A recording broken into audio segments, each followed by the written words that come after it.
করি। তো কেউ যদি আমাদেরকে বলে ভাই বদনাম করা ঠিক না, গীবত করিয়েন না, গীবত করা মহাপাপ, আল্লাহ কোরআনে বলছেন যে গীবত করা মৃত ভাইয়ের গোশত খাওয়ার সমান, গীবত করিয়েন না। তো আমরা কি জবাব দেই?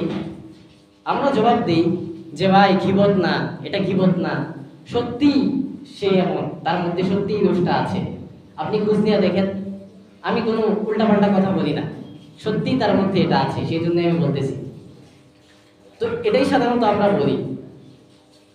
তো সাহাবায়ে কেরাম হুজুর আকরাম সাল্লাল্লাহু আলাইহি ওয়াসাল্লামকে জিজ্ঞেস করলেন, এই প্রশ্নটাই করলেন যে ইয়া রাসূলুল্লাহ, সত্যি যদি তার মধ্যে এই দোষটা থাকে, আফারাইতা ইন কানা ফি আখি মা আকুল, যদি আমার ভাইয়ের মধ্যে সত্যি এই দোষটা থাকে তাহলে কি সেটা গীবত হবে?